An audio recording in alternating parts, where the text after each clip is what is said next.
guys, welcome back to my channel. I hope you guys are well. तो देखो last lecture में हमने NaCl का स्ट्रक्चर किया था and location of tetrahedral and octahedral voids. बस उसी से रिलेटेड आज भी हम वही कुछ स्ट्रक्चरल टाइप्स हैं वो डिस्कस करेंगे जो कॉम्पिटिटिव एग्जाम्स होते हैं ना उनके पॉइंट ऑफ व्यू से बहुत ज़्यादा इंपॉर्टेंट स्ट्रक्चर्स हैं. तो देखो फर्स्ट स्ट्रक्चर है सीजियम क्लोराइड CaCl, है ना. तो मैंने आपको लास्ट में भी यही बताया था कि जो स्ट्रक्चरल्स होती हैं ना इनके रिगार्डिंग कुछ इंपॉर्टेंट पॉइंट्स होते हैं, हमें बस वही लर्न करने हैं. तो देखिए कौन कौन से इंपॉर्टेंट पॉइंट हैं. द वेरी फर्स्ट इज कि जो ये स्ट्रक्चर है इसकी अरेंजमेंट कौन से टाइप की है ना. वो CCP है, FCC है, कौन सी अरेंजमेंट है. तो ये बेसिकली अरेंज होते हैं बॉडी सेंटर्ड क्यूबिक अरेंजमेंट में, BCC. अब देखो जो CaCl है हम इसे ऐसे लिख सकते हैं CS positive and Cl negative लिख सकते हैं. अब होता क्या है कि देखो लास्ट में मैंने आपको बताया था कि जो कैटायन का रेडियस है ना वो ऑलवेज स्मॉलर होता है एनाइन से, बट यहाँ पे क्या है कि ऑलमोस्ट कंपैरेबल है, दोनों का सेम सा आ जाता है, मतलब इतना कोई ख़ास डिफरेंस नहीं है इन दोनों के साइज में. ठीक है, तो एक बात तो ये होगी. अब नेक्स्ट बात क्या आती है कि जो Cl नेगेटिव आइंस हैं ये तो सिंपल मतलब जो क्यूबिक अरेंजमेंट है ना वही ऑक्यूपाई करेंगे, मीन्स ये सिर्फ और सिर्फ कॉर्नर्स पे ही प्रेजेंट होंगे. ओके, तो देखो ये मैंने एक यूनिट सेल बनाया है. ठीक है, ये एक यूनिट सेल आप देख सकते हो, ये BCC का है जनरली, है ना. तो ये जो पॉइंट्स कॉर्नर्स पे प्रेजेंट हैं ये रिप्रेजेंट कर रहे हैं Cl नेगेटिव आइंस. क्या रिप्रेजेंट कर रहे हैं ये? Cl negative ions. ओके, ये तो हो गया. फिर नेक्स्ट बात है CS पॉजिटिव. ये प्रेजेंट होता है बॉडी के सेंटर में. ठीक है, बॉडी सेंटर पे प्रेजेंट होते हैं ये. तो अब आपको पता चला भी जो ये सेंटर वाला पॉइंट है ये किसे रिप्रेजेंट कर रहा है? ये रिप्रेजेंट कर रहा है CS पॉजिटिव को. देखो जो कॉर्नर्स पे हैं वो तो रिप्रेजेंट कर रहे हैं Cl नेगेटिव को, और जो सेंटर पे प्रेजेंट है वो रिप्रेजेंट कर रहा है CS पॉजिटिव को. ठीक है, तो ये था सेकंड पॉइंट भी, कौन जो Cl है वो कहाँ प्रेजेंट होते हैं, CS वो कहाँ प्रेजेंट होते हैं. तो ये भी पॉइंट हो गया. अब नेक्स्ट बात देखते हैं. नेक्स्ट एक ये हो गया. फिर देखो नेक्स्ट बात, देखो हम देखेंगे भी कितने Cl नेगेटिव आइंस प्रेजेंट हैं, कितने CS पॉजिटिव आइंस प्रेजेंट हैं. तो अब देखिए मैंने क्या बताया कि जो Cl नेगेटिव आइंस हैं वो कहाँ पे प्रेजेंट है? कॉर्नर्स पे प्रेजेंट है. ठीक है, हमने बार बार यही बात स्टडी की है कि जो कॉर्नर पे प्रेजेंट होते हैं एटम्स उनकी कॉन्ट्रीब्यूशन कितनी होती है? 1/8. मतलब वो 1/8 अपना ईच यूनिट सेल के साथ शेयर करते हैं. ठीक है, 1/8 उसकी कंट्रीब्यूशन होती है. तो हम देखो कितने पॉइंट्स प्रेजेंट है कॉर्नर्स पे? टोटल 8. ठीक है, 8 प्रेजेंट है, उनकी कंट्रीब्यूशन कितनी होगी? 1/8. तो कितना आ गया इसका? 1. ठीक है, तो इसका कितना आ गया हमारे पास? 1. तो हम कह सकते हैं ना कि सिर्फ एक Cl नेगेटिव आयन ही प्रेजेंट है पर यूनिट सेल. सिर्फ एक Cl नेगेटिव आयन प्रेजेंट है. तो अब सेकेंड बात करते हैं CS पॉजिटिव की. CS पॉजिटिव कहाँ प्रेजेंट है? बॉडी के सेंटर में प्रेजेंट है. जब हम बॉडी सेंटर्ड FCC पढ़ रहे थे ना तब मैंने आपको बताया था कि जो सेंटर में प्रेजेंट होता है ना बॉडी के, वो किसी के साथ शेयर नहीं होता, वो एज सच सेंटर में होता है, अपना फुल कंट्रीब्यूशन देता है सिर्फ एक यूनिट सेल को. ठीक है, दूसरा यूनिट सेल प्रेजेंट है इस साइड, उसमें भी क्या है कि सेंटर में CS पॉजिटिव होगा, वो भी अपना फुल कंट्रीब्यूशन इस सेकंड वाले यूनिट सेल को ही देगा, इसके साथ कोई कंट्रीब्यूशन नहीं देगा फर्स्ट वाले के साथ, है ना. तो जो इस सेंटर में प्रेजेंट है वो सिर्फ इसी को कंट्रीब्यूट करेगा, फुली कंट्रीब्यूट करेगा, किसी के साथ शेयर नहीं होगा. तो ये तो था Cl नेगेटिव, है ना. तो नेक्स्ट TS वो बॉडी सेंटर में प्रेजेंट है, बॉडी सेंटर. ठीक है, तो वो जनरली 1 होगा. तो हम कह सकते हैं कि जो CS पॉजिटिव है वो भी हमारे पास सिर्फ एक ही आयन प्रेजेंट है पर यूनिट सेल. तो टोटल कितना हो गया? 1 CsCl प्रेजेंट होते हैं, सिर्फ 1 मॉलिक्यूल. ठीक है, सिर्फ 1 मॉलिक्यूल प्रेजेंट होता है पर यूनिट सेल. तो आई होप ये चीज़ आपको क्लियर होगी अब तो, है ना। ये भी हो गया पॉइंट। अब नेक्स्ट पॉइंट आता है कोऑर्डिनेशन नंबर का पॉइंट। तो कोऑर्डिनेशन नंबर में मैं बार बार बताती हूँ आपको, आयनिक कंपाउंड्स के केस में वो क्या होता है कि ऑपोजिट आयंस को कितने आयंस टच कर रहे हैं। तो अब देखो ये स्ट्रक्चर CS पॉजिटिव, ठीक है, ये सेंटर में प्रेजेंट है यहाँ पे, क्योंकि इसका साइज़ है ना वो कंपैरेटिवली लार्ज होता है, ठीक है, बड़ा होता है। तो मतलब इसकी टेंडेंसी है कि ये अपने अराउंड जो 8 स्फीयर्स है ना वो अकोमोडेट कर सकते हैं, उनके साथ टच हो सकता है ना। तो आप यहाँ पे भी देख सकते हो कि जो ये वाला सेंटर वाला है ना, मैं आपको मतलब वही पॉइंट्स देखो रिपीट होते हैं बार बार कि ये एक एक्चुअल में पॉइंट नहीं है, ये एक स्फीयर्स होते हैं, है ना, जो आपस में टच कर रहे होते हैं। तो आप देखो कि ये भी एक स्फीयर है जो इन 8 स्फीयर के साथ टच हो रहा है। देखो मैंने डॉटेड लाइन से शो भी किया कि ये टच हो रहा है, सारे जो 8 स्फीयर्स प्रेजेंट है ना कॉर्नर्स पे, उनके साथ बहुत ईजिली टच हो रहा है। दिस मीन्स कि जो CS पॉजिटिव है इसका कोऑर्डिनेशन नंबर कितना हो गया 8, ठीक है। तो जो नेक्स्ट पॉइंट है वो हमारा कोऑर्डिनेशन नंबर है, coordination number of CS positive ion. तो वो कितना कोऑर्डिनेशन नंबर हो गया 8। अब बात करते हैं coordination number of Cl negative ion, ठीक है, वो देखना है। अब देखो Cl नेगेटिव है वो तो कॉर्नर्स पे प्रेजेंट है, ये सिर्फ एक यूनिट सेल है, देखो है ना, सिर्फ एक छोटा सा यूनिट सेल है। तो अब देखो ये Cl नेगेटिव आयन्स है। अब ये तो नहीं है कि पूरा क्रिस्टल है उसमें सिर्फ एक यूनिट सेल प्रेजेंट होगा, नहीं, उसमें number of unit cells present होंगे, है ना। एक इसके ऊपर प्रेजेंट होगा, एक दिस साइड, एक दिस साइड, है ना, एक इसके नीचे, एक बैक साइड, एक ऊपर, तो इस तरह से प्रेजेंट होंगे ना। तो अब ये वाला डायग्राम देखो, ठीक है, इस डायग्राम में क्लियरली आप देख सकते हो कि ये जो क्रिस्टल है ना वो नंबर ऑफ यूनिट सेल्स से बना, ठीक है। अब देखो एक ये वाला यूनिट सेल है, इसके सेंटर में CS पॉजिटिव प्रेजेंट है, एक ये वाला यूनिट सेल है, इसके सेंटर में CS पॉजिटिव प्रेजेंट है। तो इस तरह से देखेंगे ना हम, तो ये जो Cl नेगेटिव आयन है ये भी फर्दर 8 CS पॉजिटिव के साथ टच करेगा। अब देखो ये वाला CS, ये Cl नेगेटिव है, ये फर्दर 1 2 3 4 5 6 7 8 जो CS पॉजिटिव आयन्स है ना उनके साथ टच कर रहा है, ठीक है, उनके साथ टच हो रहा है। तो इसका कोऑर्डिनेशन नंबर भी कितना हो गया 8 हो गया इसका कोऑर्डिनेशन नंबर।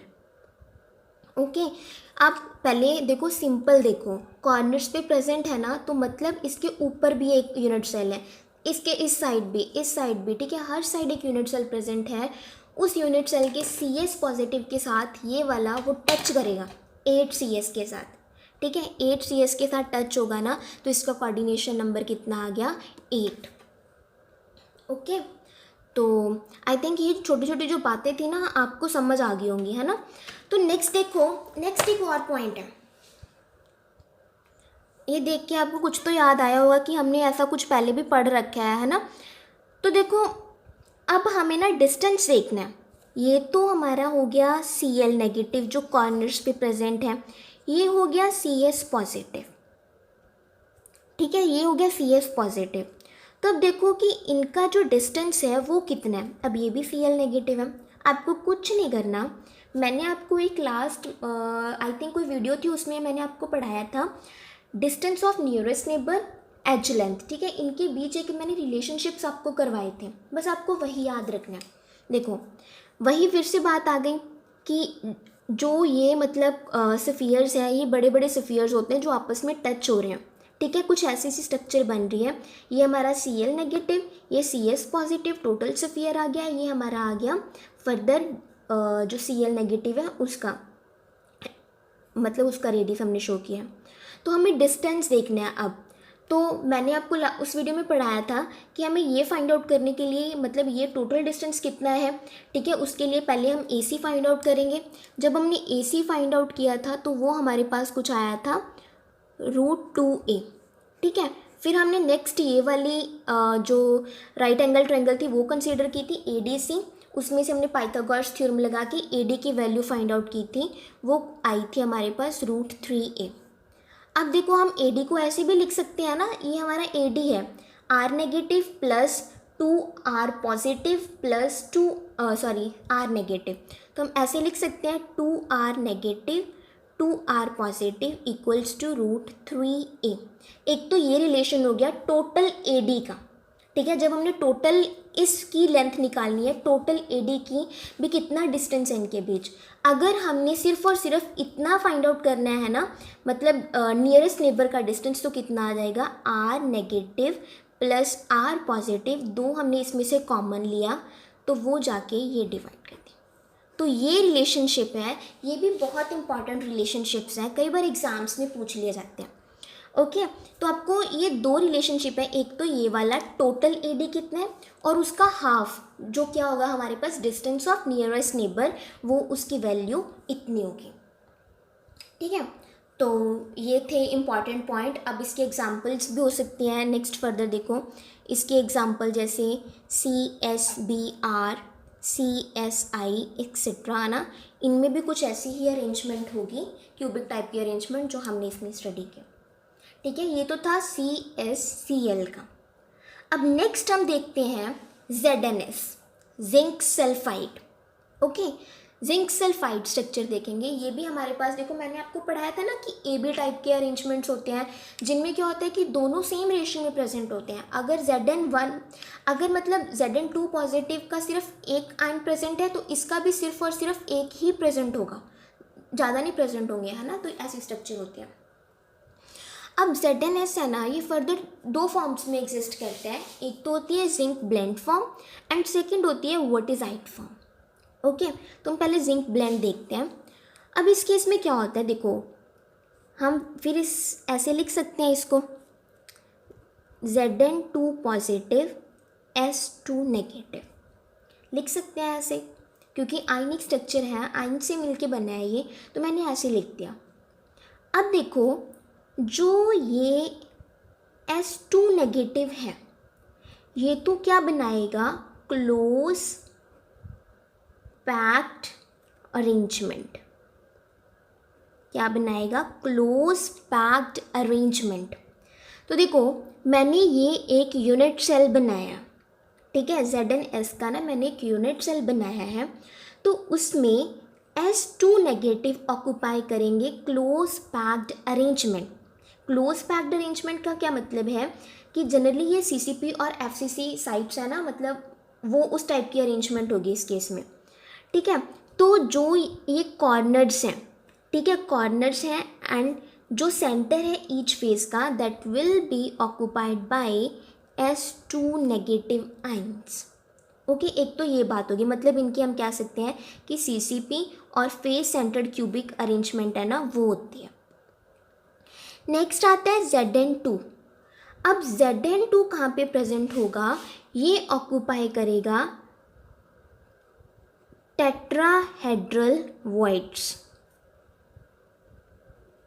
ठीक है जी, tetrahedral voids that will be occupied by Zn2 positive ions. Okay तो मैंने लास्ट वीडियो में आपको पूरा एक्सप्लेन किया था कि टेट्राहेड्रल वॉइड्स कहाँ पे प्रेजेंट होती है, ठीक है, बताया था ना मैंने आपको।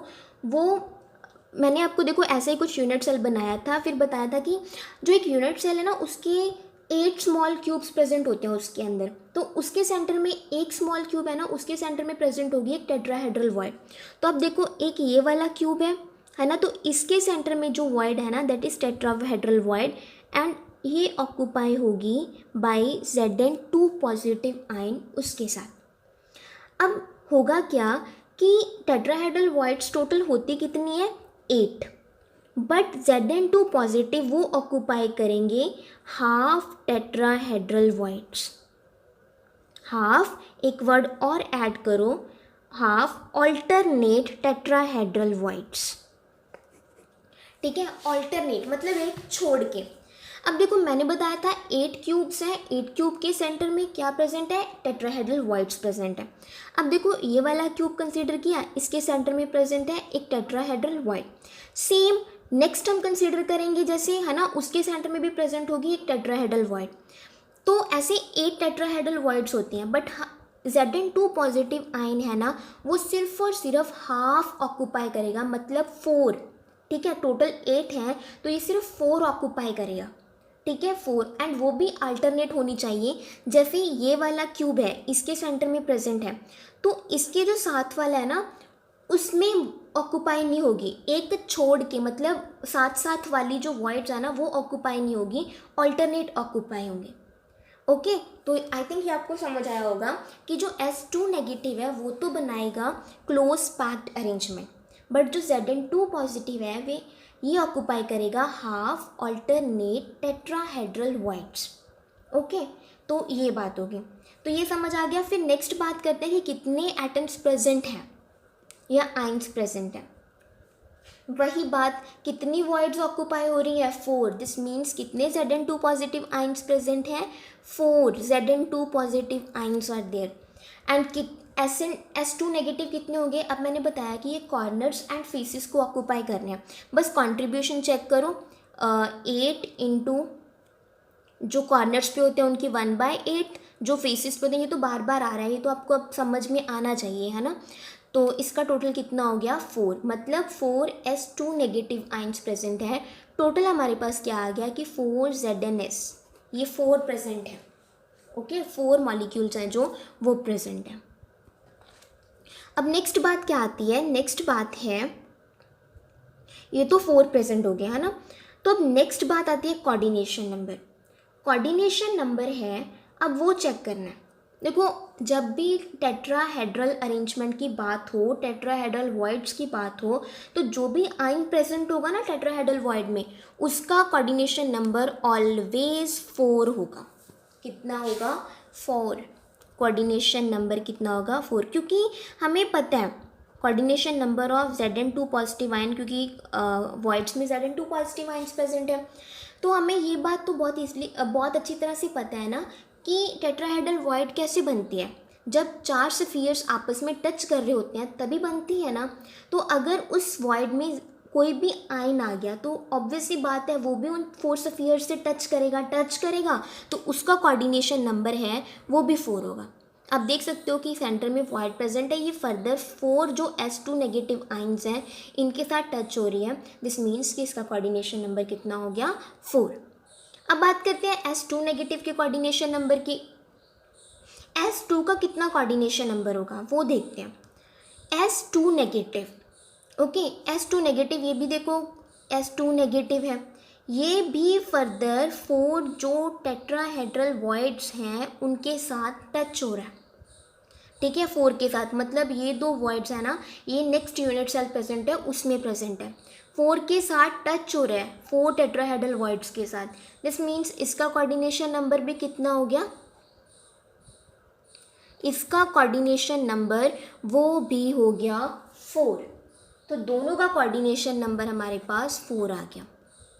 ओके, तो ये था जिंक ब्लेंड के बारे में, मतलब जो भी इम्पॉर्टेंट पॉइंट्स थे ना वो मैंने सिर्फ कवर कर दिए कि Zn2 पॉजिटिव आइंस है वो half of the tetrahedral voids alternate word जरूर याद रखना है, अल्टरनेट वॉइड्स ऑक्यूपाई करेंगे। एस फिर कंट्रीब्यूशन चेक कर लो 4 voids, this means 4 Zn2 positive ions present होंगे, एंड ये हमारे पास 4 S2 नेगेटिव आइंस, ये भी आपको पता है कि कैसे आए, तो टोटल इतना नंबर हो गया। फिर नेक्स्ट हमने चेक किया कोऑर्डिनेशन नंबर, तो ये छोटी छोटी बातें हैं ना, ये ध्यान में रखनी है आपको। फिर उसके बाद आता है वर्टिसाइड स्ट्रक्चर, ठीक है, वर्टिसाइड स्ट्रक्चर। अब मतलब एक बहुत छोटा सा डिफरेंस है इनके बीच में और सब कुछ सेम है, वो क्या है कि जिंक ब्लेंड की जब हमने स्ट्रक्चर की तो उसमें जो S2 नेगेटिव है वो CCP या FCC अरेंजमेंट बनाते हैं, ठीक है, CCP और FCC अरेंजमेंट। और इसके केस में क्या होगा कि जो S2 नेगेटिव आइंस हैं वो प्रेजेंट होंगे HCP अरेंजमेंट में। कहाँ पे प्रेजेंट होंगे, HCP अरेंजमेंट, है ना, मतलब हेक्सागोनल क्लोज पैकिंग अरेंजमेंट होगी उस S2 नेगेटिव आयन की। बाकी जो Zn2 पॉजिटिव आयन है उसकी अरेंजमेंट सेम होगी, वो हाफ ऑफ द वैसे अल्टरनेट टेट्राहेड्रल वॉइड्स है ना वो ऑक्यूपाई करेंगे। ओके, सिर्फ इतना सा स्ट्रक्चर है, और मतलब स्ट्रक्चर नहीं सॉरी इतना सा डिफरेंस है और कुछ भी नहीं है। ओके, तो आपको ये ध्यान में रखना है। इस केस में जनरली हम बेरिलियम ऑक्साइड वगैरह, ठीक है, वो स्ट्रक्चर्स हैं वो स्टडी करते हैं। तो इस केस में क्या होता है कि जैसे हम ये वाले सल्फाइड्स वगैरह हो गया HGS, ठीक है, ये मतलब ये स्ट्रक्चरल टाइप्स हैं वो स्टडी करते हैं। तो आई होप ये आपको समझ आ गई होगी, है ना, जो मैंने सीजियम क्लोराइड की और ZnS की आपको स्ट्रक्चर बताई है। तो ये पॉइंट्स आपको ध्यान में रखने हैं, बहुत इंपॉर्टेंट पॉइंट्स होते हैं। तो आज के लिए इतना ही। नेक्स्ट में मैं आपको फ्लोराइड और एंटी फ्लोराइड स्ट्रक्चर्स है ना उसके बारे में बताऊँगी। तो थैंक्स फॉर वॉचिंग।